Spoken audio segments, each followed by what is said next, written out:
Is Alia a copycat? What really made her doing all this year?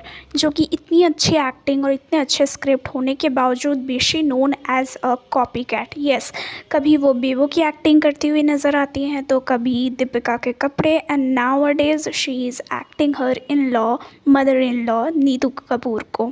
जो भी सिलसिला है ये हमने कपिल शर्मा शो के में देखा था, जो उन्होंने अपना एक ड्रेस लाई थी, पहन कर आई थी, वो बिल्कुल ही नीतू कपूर के जैसे दिखने में था। उनका हेयर स्टाइल भी वैसा ही था, बट उनके एक लुक के वजह से मुझे नहीं लगता है कि हमें उन्हें जज करना चाहिए। बट ये सिर्फ आई थिंक एक लुक का ही ये रीज़न नहीं है, इससे पहले भी उन्होंने कुछ लोगों को कॉपी किया हुआ है, जैसे दीपिका के ड्रेसेस, बहुत सारे ड्रेसेस को उन्होंने कॉपी किया है। और करीना का तो फेमस ही है कि उन्होंने उनके जैसे बोलने की कितने ही शो में कितने ही जगह ट्राई किया है। इस वजह से उनको अगेन एंड अगेन इतनी दमदार स्क्रिप्ट, इतनी अच्छी अच्छी मूवीज़ होने के बावजूद भी उन्हें एज अ कॉपी कैट का लेबल दे दिया जाता है। क्योंकि अगर देखा जाए तो उनका सच में कोई खुद का पर्सनैलिटी हमें आज तक दिखा ही नहीं है। स्टार्टिंग में जब उनको एक उनका इनोसेंसी फेस था, डेफिनेटली उनको उस वक्त एज अ नेपो किड कहा जाता था, बहुत स्टूपिड वो एक्ट करती थी, लेकिन वही उनका इनोसेंसी था। पर अब वो क्योंकि बेटर दिखने के चलते, या जो भी आप रीज़न कह सकते हैं, क्योंकि हर किसी को एज एन एक्टर दिखना है और हर जगह दिखना है, तो वो एज अ मेच्योर दिखना चाहती हैं, अच्छी दिखना चाहती हैं। और आई थिंक यही कहीं ना कहीं रीज़न्स है कि इतना कुछ अच्छा होने के बावजूद भी उनके लाइफ में वो किसी न किसी को एक पॉइंट ऑफ टाइम में करती रहती हैं। शायद वो बहुत ज़्यादा इंस्पायर्ड हो जाती हैं। वेल, ये एक ह्यूमन बिहेवियर है कि अगर आप किसी को बहुत ज़्यादा चाहते हो या बहुत ज़्यादा पसंद करते हो, या आप अपनी लाइफ में भी देख सकते हो, अगर आप किसी की ज़्यादा वीडियोस देखते हो तो आप उसी की तरह कुछ कुछ बातें करने लग जाते हो। तो आई थिंक ये एक रीज़न भी हो सकता है।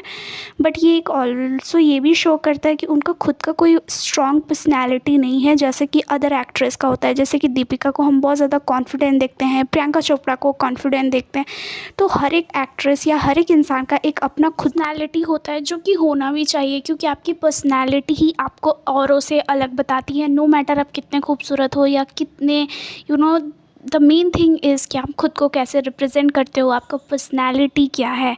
सो ये सबसे ज़्यादा मेन है, रोल प्ले करती है आपके, मेरे, हम सब के लाइफ में। तो ये तो खैर एक अच्छे खासे सेलिब्रिटीज़ हैं, इनको देखते हैं लाखों करोड़ों लोग, इनसे सीखते हैं।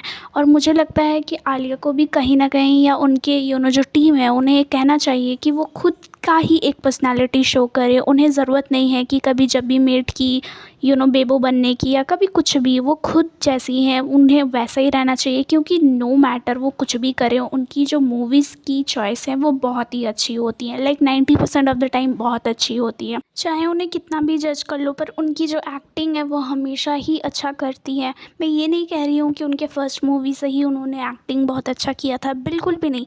But with the time she learned and she perform, at least she is better than most of the nepo kids, ये हम सबको ही मानना पड़ेगा। She is an excellent actress, वो अपनी हर मूवी में अपना बेस्ट देती हैं। और पिछले आई थिंक 2-3 साल से तो उनका ही टाइम है, वो जिस भी रोल को टच कर रही हैं वो बहुत ही ज़्यादा अच्छा और बहुत ज़्यादा नेचुरल लगता है। हालांकि वो इन सब चीज़ों में भी जज होती है, पर सोशल मीडिया है ही इसी चीज़ का। अगर आप भी कल जाके सोशल मीडिया पे आओगे तो कुछ लोग आपकी तारीफ़ करेंगे, तो कुछ लोग आपकी बुराइयाँ भी करेंगे। तो आई थिंक ये तो कॉइन के 2 साइड्स हैं, जो कि आपको लेना ही पड़ेगा। Alia should definitely work on it, and instead of trying to be act like someone else, she should be herself more. And yes, ये रहा end of the video guys. So कैसा लगा कमेंट सेक्शन में ज़रूर बताना। Bye bye.